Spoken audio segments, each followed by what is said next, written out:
Ami français, t'es jeune, tu sais pas quoi faire de ta vie. Dans les mois à venir, tu vas avoir à être confronté à un choix.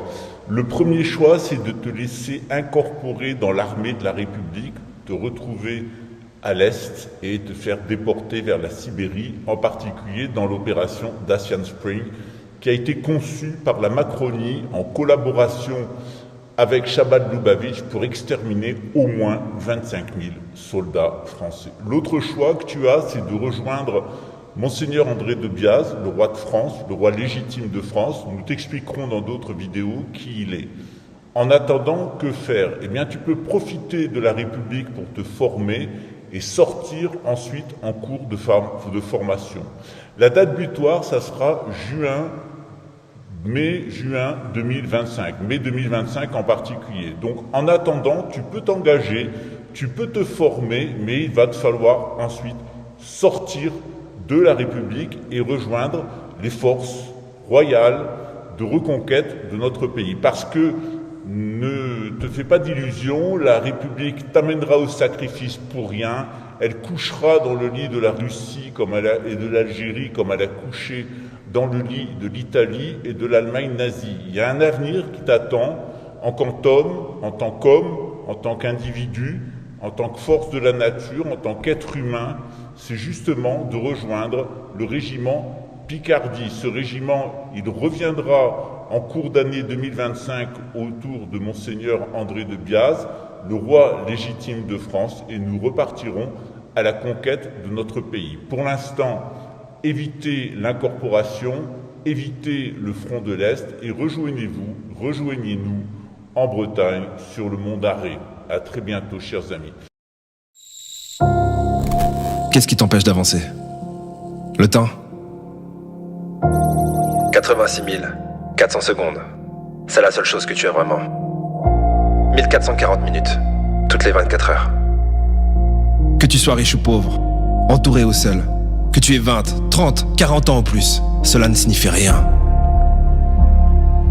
La seule chose qui compte, c'est qu'aujourd'hui, tu as 24 heures. 24 heures pour gravir la montagne de la peur. 24 heures pour traverser les tempêtes de doute. 24 heures pour devenir un petit peu meilleur.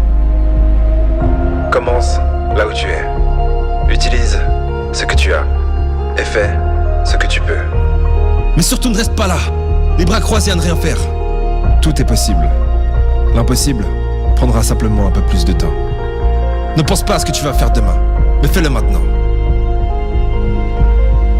Que tu continues à te battre ou que tu baisses les bras, le temps passera de toute façon. Et demain n'est que le mensonge que tu te racontes aujourd'hui. Une mère célibataire qui enchaîne les petits jobs a les mêmes 24 heures que toi. Elon Musk a les mêmes 24 heures que toi. Les plus grands empereurs qui ont parcouru la surface de la Terre avaient les mêmes 24 heures que toi. Mais toi, tu n'as pas le temps. Le temps n'a jamais été le problème. Fais ce que tu as à faire et fais-le maintenant. Tu ne le regretteras pas. La majorité de nos regrets ne concernent pas les choses qu'on a faites, mais les choses qu'on aurait pu faire. L'amour, ça va et ça vient. L'argent, ça se gagne et ça se perd. Les choses se vendent et se rachètent. Mais la seule chose que tu récupéreras jamais, c'est le temps que tu es en train de perdre à te faire croire que tu n'as pas assez de temps. Je ne suis pas arrivé jusque-là pour m'arrêter là. Les gagnants ne s'arrêtent jamais. Si par hasard, tu atteins le sommet de la montagne, trouve-en une autre, plus haute. Et quand tu sens que tu vas abandonner, rappelle-toi de toutes ces personnes qui disaient que tu échouerais. Quand tu sens que tu vas abandonner, rappelle-toi de la raison pour laquelle tu as commencé. Quand tu sens que tu vas abandonner, rappelle-toi que la souffrance est temporaire, mais que les légendes ne meurent jamais. Si tu n'es pas encore la personne que tu veux être, c'est peut-être le moment de parler un peu moins et d'en faire un peu plus. Isole-toi si nécessaire, ferme la porte à clé, descends même les stores, oublie de charger ton téléphone et concentre-toi sur toi. Tu n'as pas besoin de plus d'attention, tu as besoin de devenir meilleur. Le temps qui passe peut-être la meilleure chose qui t'arrive. Mais aussi la pire. Tout dépend de ce que tu décides d'en faire. Mais ne perds pas une seconde à pleurer pour le temps que tu as perdu. Ça ne serait que plus de temps perdu. Fais en sorte que chaque minute compte. Vite, 10 vies en une vie si tu le peux. Fais tout ce que tu peux, tous les jours. C'est la seule façon de ne pas avoir de regrets. Ne marche pas. Cours. Cours comme si tu devais sauver la vie des gens que tu aimes. Parce que c'est le cas. Cours comme si la mort était là en train de compter les secondes avant de venir te chercher. Parce que c'est le cas. Cours comme si le monde avait besoin de toi. Parce que c'est le cas. Mais ne te précipite pas. Ne sois pas impatient. Comme tout le monde. Aujourd'hui, tu as 24 heures.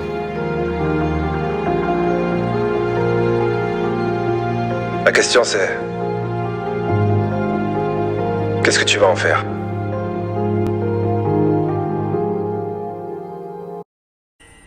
Comment devient-on soldat des forces terrestres aujourd'hui? Jusqu'en 2010, chaque jeune recrue suivait la formation dans le régiment pour lequel il s'était engagé. C'est terminé. Désormais, c'est au niveau de la brigade que ça se déroule. La formation est unifiée et chaque jeune soldat ressort au bout de 12 semaines avec le titre de soldat des forces terrestres. La formation a donc lieu dans un CEFIM, un centre de formation initiale militaire. Et aujourd'hui, à Lille, les chefs des CEFIM se sont retrouvés pour faire le point au bout d'une année de fonctionnement. C'est parti, présentation.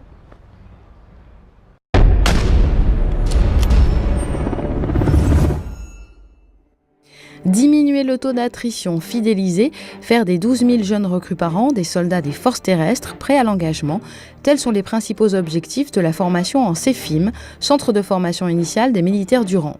Au bout d'un an de fonctionnement, le résultat est là, tangible, chiffré. Le monsieur CEFIM du commandement des forces terrestres nous en dit un peu plus. Les CEFIM sont une affaire qui marche. On a les résultats. Et donc les résultats déjà, c'est moins de dénonciation de contrats, si vous voulez. On remarque que l'attrition, que la dénonciation des contrats a diminué du plus de la moitié.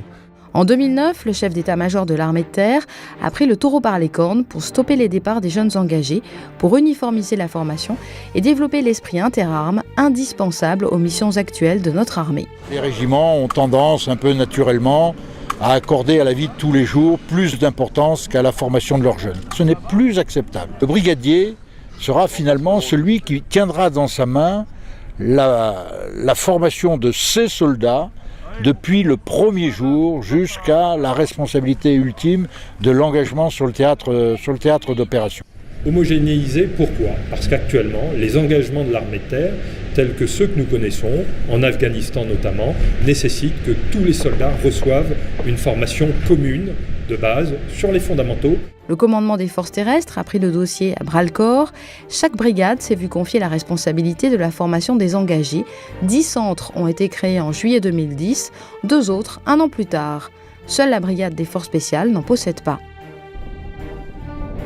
Nous avons demandé aux chefs des CEFIM et aux cadres ce qu'ils pensaient de leur mission. Il y a des choses qu'on fait tout naturellement, comme l'ACC Rangers, enfiler un treillis, marcher au pas, ce sont des choses qui sont tellement évidentes pour nous qui avons quelques années d'ancienneté qu'on a l'impression qu'elles sont innées, mais en fait elles ne le sont pas. Et donc tout s'apprend.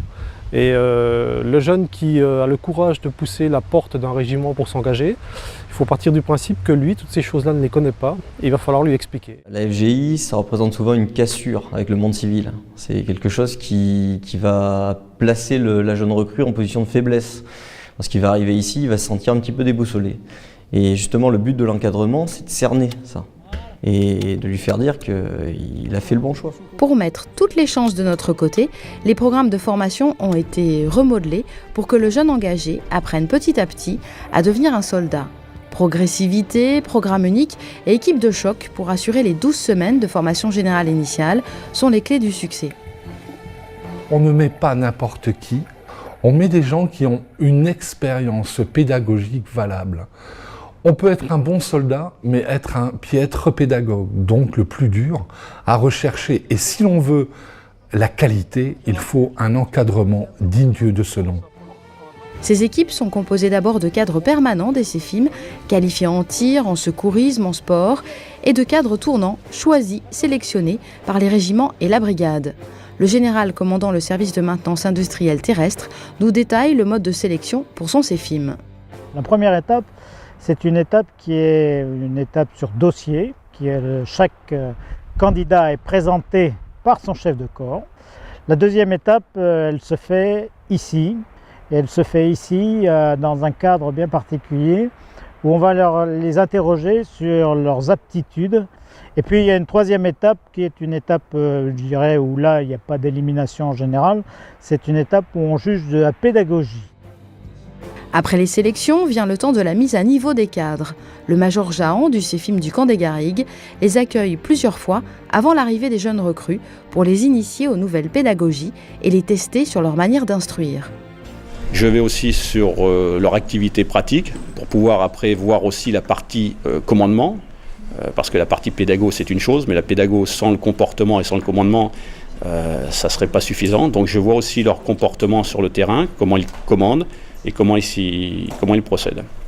Et s'il y a des petits écarts, des petites dérives, je leur fais savoir de manière qu'ils se corrigent, de manière à bien passer et que les jeunes soient fiers d'être éduqués par des cadres compétents, dynamiques et motivés. Pour améliorer encore le système de formation des militaires du rang, une nouvelle directive est en place depuis cet été. Elle vise la transformation des formations de spécialité dispensées après la formation reçue au CEFIM. Et puis, rien de tel qu'un modèle pour s'identifier. Alors les militaires du rang auront droit, comme les sous-officiers et les officiers, à leur baptême de promotion dès l'an prochain. Nous sommes au village de combat du camp des Garrigues. C'est ici que pendant 3 mois, les jeunes recrues du 8e régiment du matériel ont suivi une formation au centre de formation initiale des militaires du rang. Nous avons suivi la section du lieutenant Selve pendant toute cette période. C'est parti, mission.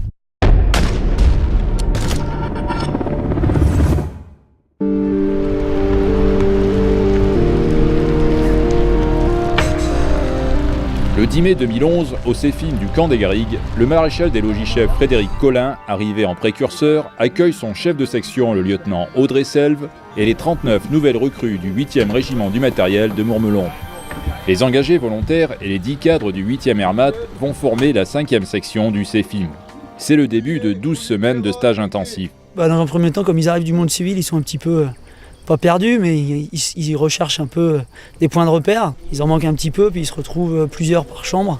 Donc le temps que ça se mette en place, il y a un petit temps d'adaptation. Objectif du lieutenant Selve, que ces engagés deviennent des soldats. Elle ne sera pas toute seule pour ce challenge. Les cadres permanents du CEFIM seront là pour l'épauler. Nous avons eu auparavant une semaine d'intégration au régiment. Lors de cette semaine, nous avons fait toutes les dispositions administratives et tout ce qui est perception de paquetage. C'est bon pour tout le monde ? Allez. Dépêchez-vous. Allez. On commence par la découverte du centre de formation initiale. On retourne en classe pour une présentation générale de la défense. Et dès les premiers jours, les moniteurs de sport évaluent la condition physique des jeunes engagés. Le programme mis en place apportera progressivement aux jeunes résistance physique, force morale, rusticité et esprit collectif. Bref, les fondamentaux du soldat. On est un peu paumé sous l'eau quand ça fait longtemps qu'on n'a pas nagé. Puis avoir l'apnée, surtout pour aller chercher le mannequin, surtout quand on sait pas où il est. C'est l'échauffement, ils font des tractions, ils vont avoir des bras, pour capacité. Dès qu'on implique des jeux, la cohésion se met automatiquement, ils sont pris et c'est très important. Ça va les ressouder à tous les niveaux. Le rugby est un sport de combat collectif. Donc le rugby va développer la rusticité, l'envie de se dépasser, va enlever quelques notions d'appréhension sur différents types de chutes. Au-delà de la cohésion collective que ça représente, on essaye vraiment de leur montrer que dans la section, on a aussi besoin de tout le monde. Donc c'est un petit peu cette transposition-là qui est intéressante. Autant vous pouvez être pas très bon en sport et si vous êtes quelqu'un de correct, à bon mental, vous vous ferez aider par vos camarades. C'est là aussi qu'on peut reparler de cohésion. Autant si vous avez le moral dans les chaussettes, la cohésion ne sera pas.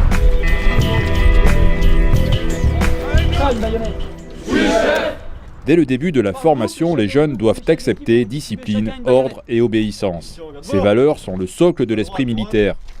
Il faut dès le départ les encadrer correctement, leur expliquer qu'on est une institution. À partir du moment où tout le monde a compris que chacun est à sa place, quel emploi il occupe et qu'il respecte, après tout se passe pour le mieux. La partie visible de ces valeurs est bien l'ordre serré. La tenue doit être irréprochable, le pas cadencé, la tête haute, la voix claire. La section a un chant, la compagnie a un chant, donc le fait de chanter tous en chœur suscite la cohésion. Un peu d'air du pays au fond du cœur.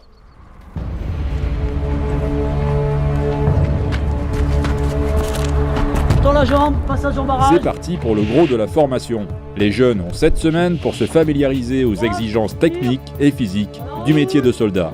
Tout de suite, ils sont mis à l'épreuve sur le parcours d'obstacles. Le parcours d'obstacles, c'est sur le terrain. On est amené à rencontrer tout un tas d'obstacles justement différents et variés. Et sur le parcours, on a tout ce qu'il faut, c'est complet. Pour moi, le plus dur, ce serait plutôt le rampé. Il faut bien mettre le bras d'avant, mais j'ai tendance à mettre que la main. Parmi les fondamentaux du métier de soldat, il y a le maniement des armes à feu. Certains ont quelque appréhension et c'est bien naturel. Tout va rester dedans et ça te fera des incidents de tir. On apprend à monter et démonter le fusil militaire d'assaut tout en se familiarisant aux règles basiques de sécurité. Une arme, ce n'est pas anodin. Incident de tir pour tout le monde. Incident de tir. Les soldats ne se déplacent pas comme tout le monde. Entre le pas canard, le déplacement en tiroir et en triangle, toutes les postures et le vocabulaire qui va avec, il y a du boulot. Tout cela pour aboutir à la maîtrise d'une des missions phares de l'armée de terre, la patrouille. Voilà, on va tester leur réactivité, leur prise de posture contact et puis de riposter, de détruire l'ennemi.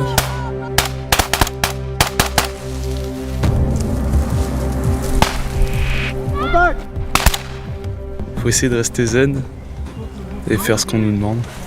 Allier stratégie, précision et compte rendu envers nos supérieurs. Vous savez ce que vous avez à faire. Étape de plus pour se rapprocher des combats d'aujourd'hui, la patrouille en zone urbaine. L'espace plus restreint accentue les risques de tirer sur un camarade, même avec des balles à blanc. Il y a un stress supplémentaire. On les engage tout le temps à respecter les règles ISTC, donc de combat, de tir, pour qu'il n'y ait pas d'accident, quoi.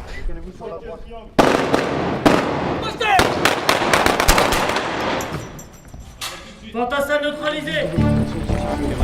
Répétez toujours les mêmes gestes en ayant conscience de les effectuer. Chaque semaine, les futurs soldats vont sur le pas de tir. Ils revoient les postures de tir de combat, effectuent les mesures de sécurité et s'approprient leur arme. Troisième ennemi qui est apparu. Est-ce qu'il y a des questions? Non, chef. Rigueur, calme, précision, respiration maîtrisée sont la recette d'un tir réussi. Un acte essentiel de ce métier. Position d'attente.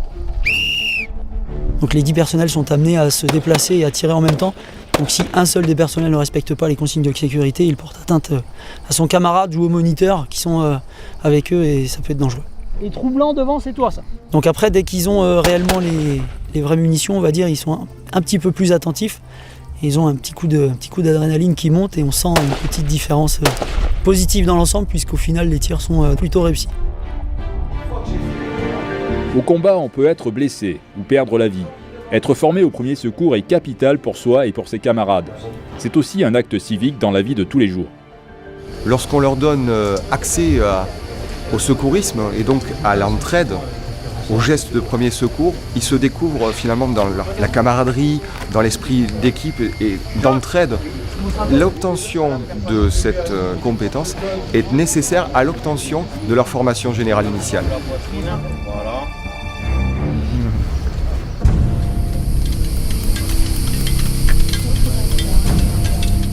Dernier virage avant le test final, la PAC, période d'aguerrissement au combat. On installe le campement pour une semaine de vie sur le terrain. Avec la fatigue, on va découvrir certaines personnalités, ceux qui s'énervent, ceux qui baissent les bras. Les activités sont denses, intenses. Dès le premier jour, mise en application des franchissements horizontaux sur le parcours naturel. La cohésion est palpable. On est presque à l'esprit de corps. Les instructeurs n'hésitent pas à responsabiliser les jeunes en les nommant chefs de groupe, et ça marche. Ça me permet de les voir aussi individuellement, un peu ce qu'ils valent, parce que c'est pas toujours les valeurs physiques. Un petit peu voir comment ils commandent en situation, puis leur mettre un petit peu de stress, un petit peu de boost. Non, chef de groupe, c'est excellent. Ça motive encore plus. Il y a plus de motivation, on est tout le temps en tête, donc ça motive encore plus. Et comme on est plus motivé, donc on motive encore plus les camarades qui sont derrière. Super, super. Super. Réveil sous la tente, toilette et petit déjeuner en commun, suivi du rassemblement quotidien. Pour les soldats du lieutenant Selve, aujourd'hui, on prend de l'altitude. Séance d'escalade en falaise au programme, histoire de mettre en pratique les techniques d'assurage, une nouvelle façon de faire progresser la cohésion. Ça leur fait découvrir qu'au niveau du dépassement de soi, si on arrive à canaliser son stress, etc., on peut réaliser des voies sans problème. C'est d'appréhender un peu cette peur du vide et surtout la confiance en son binôme qui sert d'assureur. Confier en quelque sorte sa vie à l'autre. Ouais. C'est comme ça qu'on peut partir en OPEX un peu plus serein. Autre temps fort de la PAC, la découverte de l'univers nucléaire, bactériologique et chimique, le NBC. Contre ces risques particuliers, il existe des tenues et des masques. Il n'y a rien de naturel à respirer avec ça. Cela peut même être stressant. Ils peuvent faire une crise derrière leur masque et ne rien dire. Donc là, c'est à nous de bien les observer. Ils vont passer dans un local où il y aura des ampoules de bromure de benzyle. Donc c'est un produit qui irrite un petit peu les yeux et la gorge. Donc eux, ça leur permet de savoir que l'ANPVP sert vraiment à quelque chose. Et ils voient tout de suite s'il est bien à leur taille. Tout ce que je leur donne comme cours, il faut vraiment qu'ils retiennent tout.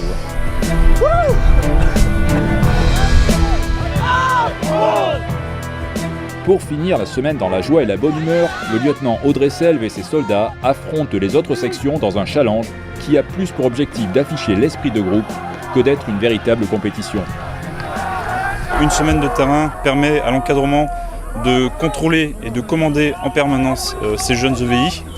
Le niveau physique s'améliore, les soldats sont plus aguerris, plus volontaires aussi, l'état d'esprit est bon et le comportement également est en perpétuel progrès. Romeo, Sierra, Oscar, Lima, Echo, Sierra. Pas le droit à l'erreur pour les engagés du 8e Airmat. Déplacement, combat, tir, transmission, NBC, renseignement. Cette semaine, ils vont passer sous le crible des instructeurs et restituer tout ce qu'ils ont appris. Une journée avec pour enjeu l'obtention de l'attestation de formation initiale militaire qui donne aux jeunes le statut de soldat à part entière. On évalue les connaissances acquises durant les 3 mois, aussi bien en pratique qu'en théorie, donc l'aboutissement sanctionné par une note. Et bien sûr du tir au programme. Les jeunes sont évalués sur leur comportement arme au poing, sur le respect des règles de sécurité, sur la précision et la vitesse de leur tir sur cible à 200, 100, 50 et 25 mètres dans différentes positions. Toute ma section obtient dès le premier test la qualification de tireur bravo. Les jeunes ont progressé, les résultats du test le prouvent, le drill a porté ses fruits. Tu avances et tu réagis comme on t'a. Et c'est avec le génie que s'achève la série de tests. Donc ils partent en patrouille, ils progressent. Il y a eu un ennemi qui a été vu il y a quelques temps, donc je suppose qu'il y a eu des mines de poser. Arrivé sur la mine, réaction, donc ils s'arrêtent, ils criminent. Ensuite ils doivent se replier tout en sondant le chemin de repli avec leur baïonnette. On a appris beaucoup de choses, fatigué un peu, et on va se rejoindre au point de rendez-vous et on mange et ensuite on attaque la marche de 20 km à 8h. 20 km, je sais que toute la section y arrivera, ce sera de la cohésion. Et puis la marche, ça permet, c'est une réflexion intérieure sur son engagement.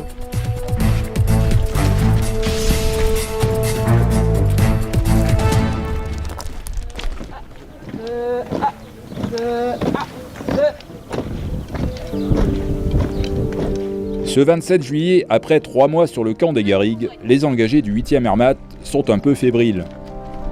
C'est ce matin qu'a lieu la cérémonie solennelle qui clôture leur formation générale initiale. La tenue est impeccable, le regard est fier, la tête haute. Le lieutenant Audrey Selve a rempli sa mission. Les meilleurs sont mis à l'honneur Et tous sont désormais soldats de l'armée de terre et porteront l'insigne du matériel. Là, on va retourner à la maison en étant fiers envers nos parents, envers notre famille, comme quoi on est bien militaire, on a bien réussi tout ce qu'il fallait faire pour entrer dans un cadre militaire.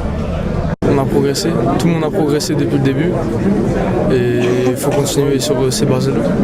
Le plus rapidement possible, dès que je peux rentrer à l'école de sous-officier, je le ferai sans aucun problème.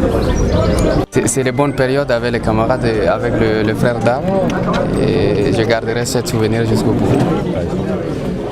Et les nouveaux soldats du 8e régiment du matériel sont prêts à rejoindre leur unité d'affectation à Mourmelon. Parmi les personnages clés du centre de formation initiale des militaires du rang, il y a le moniteur de tir. Nous avons rencontré l'adjudant-chef Daniel De Wrede, par ailleurs passionné de course à pied. Portrait.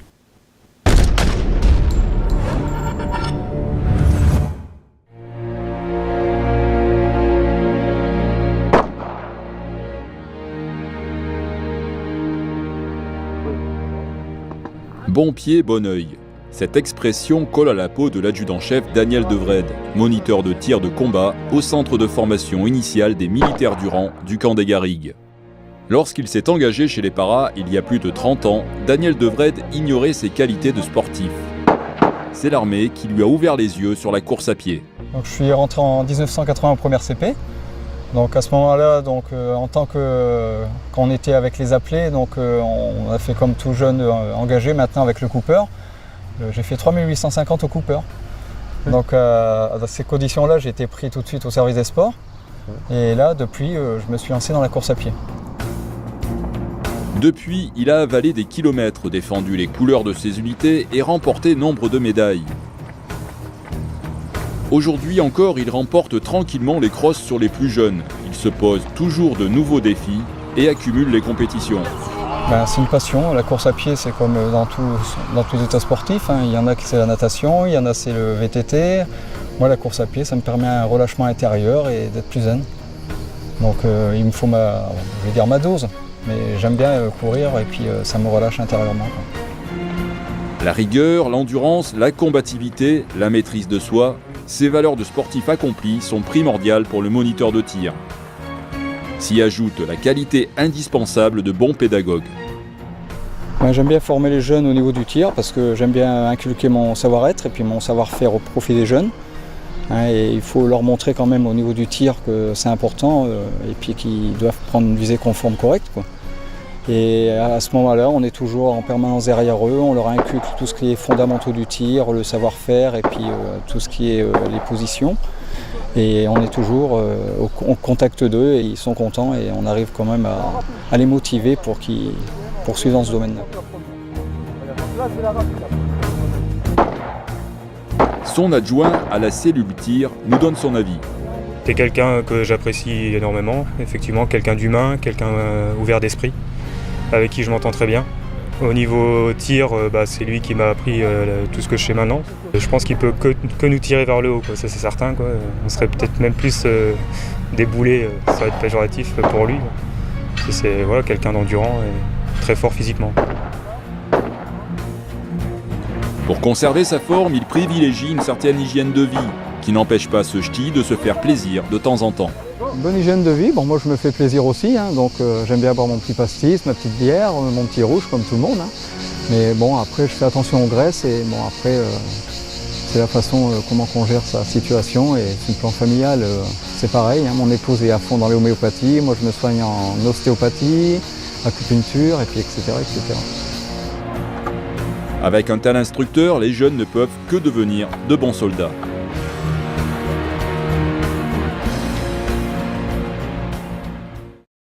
Voilà, c'est la fin de ce Macter vidéo consacré au centre de formation initiale des militaires du rang. À bientôt pour un nouveau Macter.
voulez en savoir plus, vous voulez percer les secrets des mégalithes, des églises, des temples, les secrets de la franc-maçonnerie, la vraie, pas la luciférienne. Vous voulez savoir pourquoi ici, dans notre éco-village, il y a un choix qui a été fait avec des habitats en fer, quelles sont les conséquences et pourquoi ils ont été mis à la terre.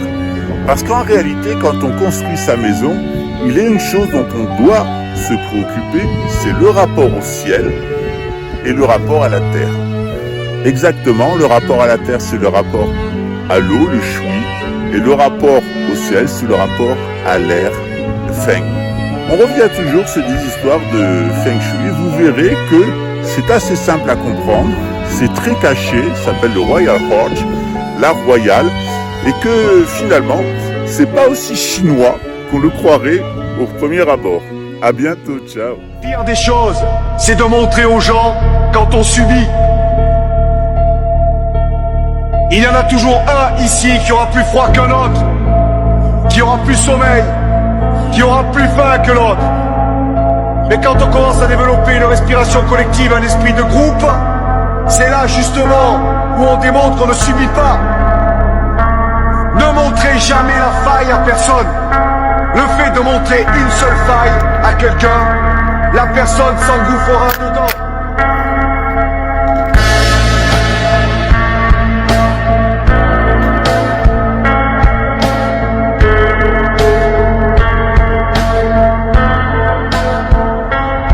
Je suis l'adjudant Nicolas du 4e Airmat. Je suis chef de section à la 2e compagnie et instructeur Griffon. Aujourd'hui avec moi, on va voir la présentation du Griffon élément léger d'intervention. Donc là, on va voir quelques spécificités du Griffon. Donc là, on parle du treuil. Le treuil qui peut tracter jusqu'à environ 8 tonnes. Je vais vous présenter maintenant le tourello du Griffon ELI. Donc c'est un tourello T1 exclusivement dédié pour l'armement mitrailleuse d'appui général 58. Là on est à l'arrière du Griffon ELI. D'accord, comme vous pouvez le voir, un petit établi pour ranger tout ce qui est outillage, tout ce qu'il faut pour le mécanicien, stockage pour tout ce qui est ingrédients, pour tous les véhicules qu'on a à l'armée de terre. Pour tout ce qui est remorquage, vous avez le crochet de remorquage ici, capacité 12 tonnes. Le Griffon ELI est moderne, on se sent plus en sécurité et la maintenance elle est simplifiée dessus. À la suite pour vous montrer exactement ce qu'est l'armée de la République, une armée où, bien sûr, on a de très très bons combattants, on a des hommes qui sont vaillants, mais on a au sein de cette armée un cancer franc-maçonnique, un cancer talmudiste. Et ce cancer franc-maçonnique et talmudique qui ne respecte pas la coutume de France, eh bien il s'en prend aux femmes, il les humilie, il les viole et il les maltraite. C'est une véritable armée, une armée digne de Jésus-Christ et digne des rois de France que nous t'offrons. En attendant, forme-toi, renseigne-toi et prépare-toi. La conquête, la reconquête de notre pays sonnera bientôt pour toi. J'ai commencé dans l'armée à l'âge de mes 18 ans en tant que militaire du rang et j'ai eu cette place au cabinet du ministre sur candidature. Donc c'est vrai que je me suis battue pour l'obtenir. Malheureusement, tout s'est un petit peu cassé la figure lorsque j'ai atterri au cabinet du ministre et que j'ai rencontré l'enfer de la part de mon supérieur et binôme de travail. Ça a commencé par des propos très sexistes au début c'était des réflexions qui étaient faites à l'encontre d'autres femmes. J'entendais parler de sodomie du matin au soir. Il ne se cachait pas pour me dire que son plus grand souhait ce serait de me baiser et que son plus beau cadeau de Noël ce serait que je dise oui. Il a également évoqué le fait d'attendre que je sois en état d'ébriété pour pouvoir ensuite profiter de moi. Et c'est vrai que c'est dans cette ambiance de travail de 7h à 23h en fait que je travaillais.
衆の上一切空真実不公公説般若波羅蜜多収束説収圧やてやてはらやてはらそうやてぼちそわか般若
心経